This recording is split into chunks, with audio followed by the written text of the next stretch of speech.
2 ng Mayo. Kalain mo, May na. Hello sa lahat ng May ang pangalan. May ka din ba pinanganak? May tama ka. Ay nako, happy Friday everyone. Kumusta ang pasok ng May sa inyo? Merong mga sinuwerte, merong mga minalas. Sabi nila kapag naumpisahan daw na minalas ka, tuloy-tuloy na raw yun. At kapag naumpisahan naman daw na swerte, tuloy-tuloy na rin yun.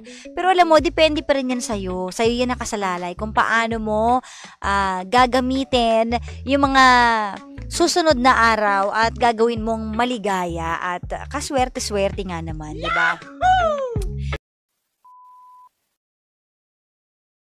Hello din sa lahat ng mga nagbakasyon and hello din to me na nagbakasyon from Thailand.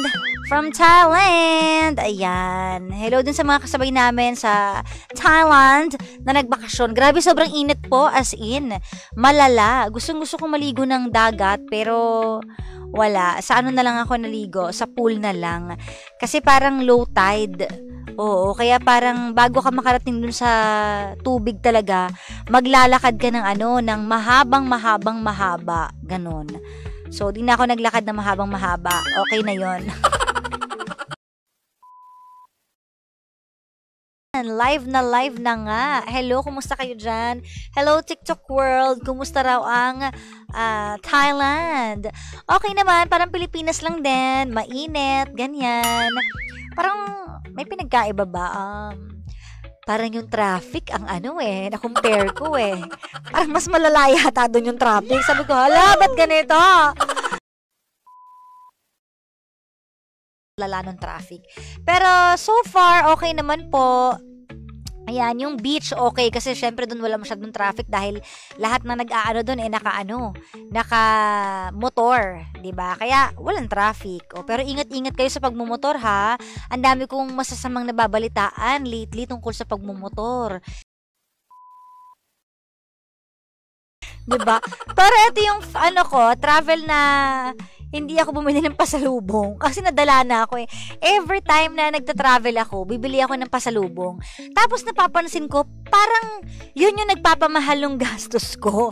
Kasi hindi pwedeng isa lang eh. Pag bumili ka sa isa, dapat meron yung isa. Hanggang sa hindi mo namamalan, hala, lahat na sila may pasalubong. Tapos yung budget mo wala na. Sabi ko, oo nga. So try ko nga muna, wag muna bumili kahit na Ang binili ko lang mais sa 7-Eleven.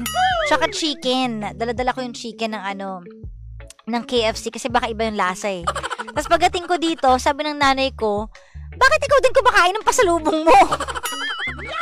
Sabi ko nagugutom ako eh. Ako din yung kumain ng chicken. Gusto niyo ba yun? Diba?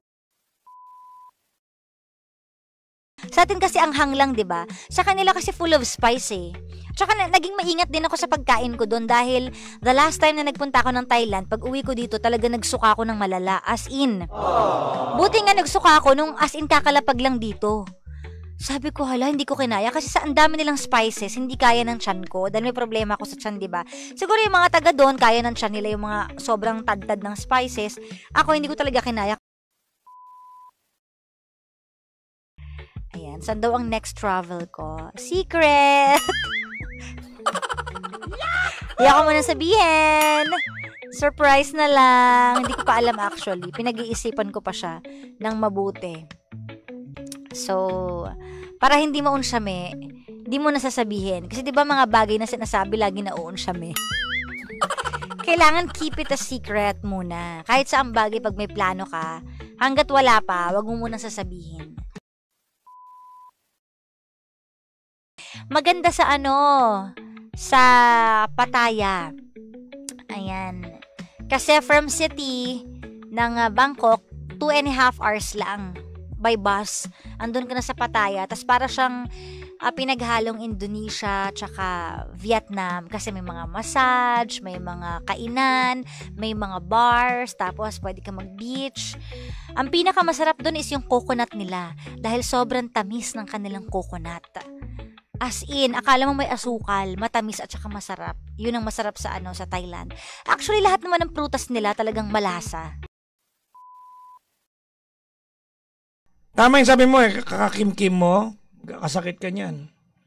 Tapos tatawag ka sa mister mo. Sabi mo, Mister, masama pakiramdam ko. Tignan mo yung kim-kim ko. Masama yung pakiramdam. Ay, sorry. Ano ba yung kim-kim, Kara? Hindi ko rin alam eh.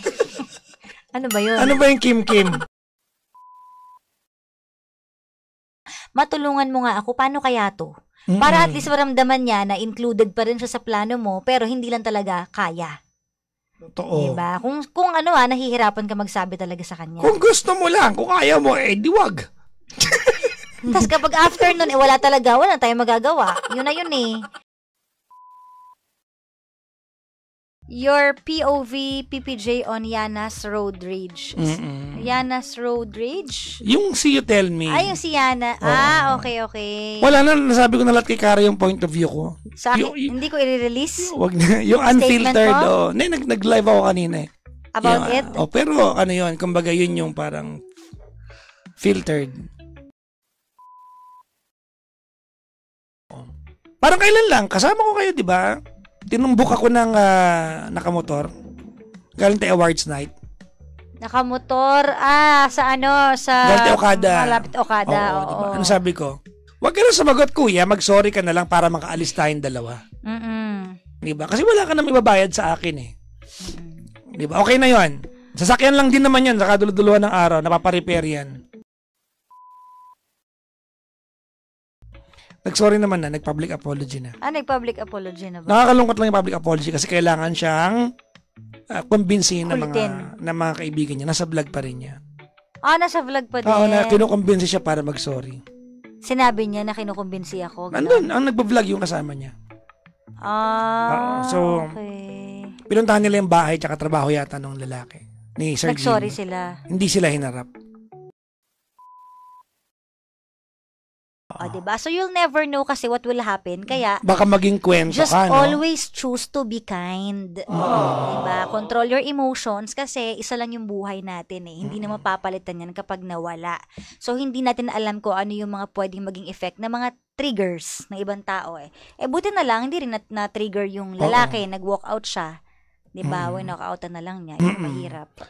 Yun. Nagpausok kasi siya eh. Oo, nausulan kasi siya eh. Gumulo. Alam mo, ikaw, pinapunta kita sa accounting, dali mo to kay Ma'am Dulce. Sabi mo sa akin, sino si Dulce? Hindi, ang ginawa. Kalahating dekada ka na sa kumpanya, hindi mo kilala si Dulce. Pagpasok ko ng accounting, sabi ko, sino dito? So, ang ginawa ko, Ma'am Dulce!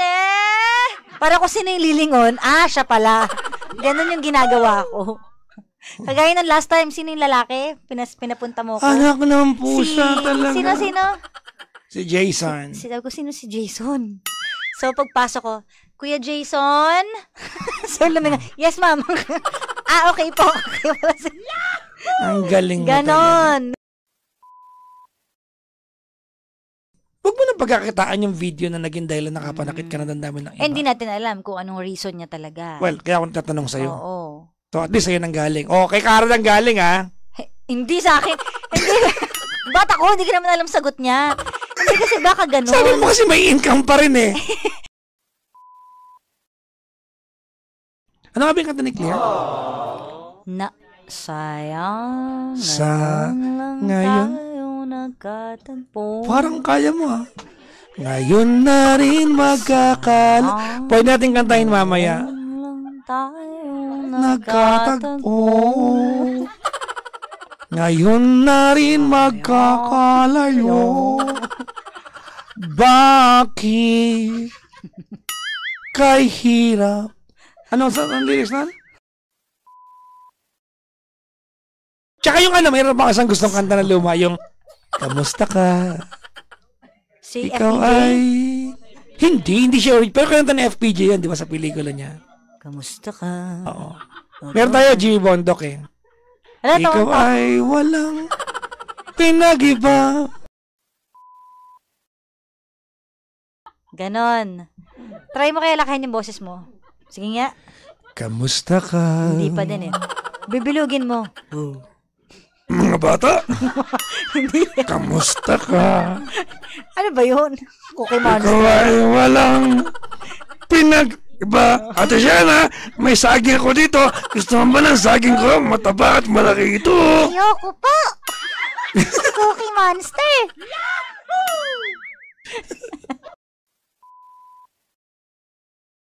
Sa Pilipinas yan.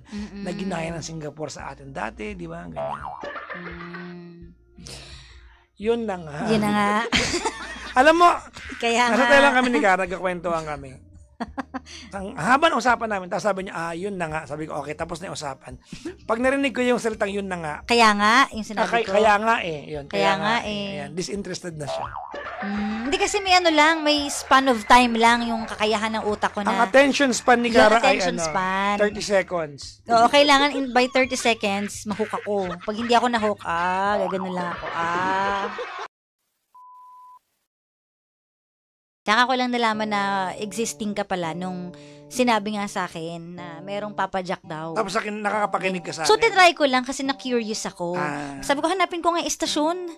Estasyon na kung saan nagsasalita yung sikat na DJ. Tapos narinig mo ako. Tapos narinig kita nagsasalita. Ano naramdaman mo? Yung una-una, sabi ko, bakla pala. Yun ang unang-una kong Kasi ganun ka magsalita. Ano ba nga? Ganun, diba? Di talaga! Ganun ka magsalita. So, akala ko, Becky talaga. Sabi ko, Becky pala siya. Okay. Yun. Kaya nagulat ako na lalaki ka pala.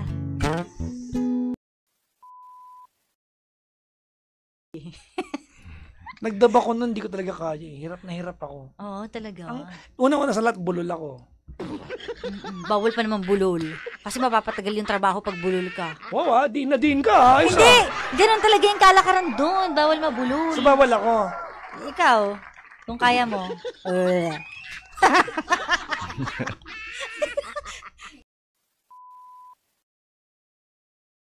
Anong kwento mo sa akin? Madami eh. Ayaw sabihin. Saka na isusulat ko na lang. Bakit? In general. In general? Oo. As a person.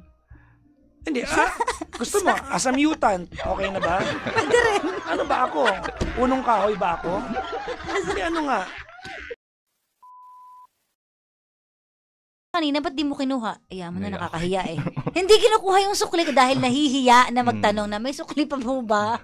Hindi siya nagtatanong, ganun. So, tahimik lang talaga. May ganun talaga, no? Pero madaldal sila kapag nahanap sila ng comfortable person. Lahat nasasabi nila, ganun. So, hindi lahat sila. So, komportable ka sa akin? Hello, oo naman. Tagal-tagal na. Ano? Paano hindi? Sabi ni Isabel, tapos titignan hanggang ulo. Mula ulo Kailan kasi ako tumingin? Mula ulo hanggang paa. Hindi ko alam bakit. Parang tititigan ko lang mabuti. Ano iniisip mo pag ganun? Wala lang. Gusto ko lang tumingin. Kaya akala nila talagang ko, yung supladita or maldita. Kasi ganun ako tumingin. Hindi ko rin alam. Ba't ako napapatingin ng ganun?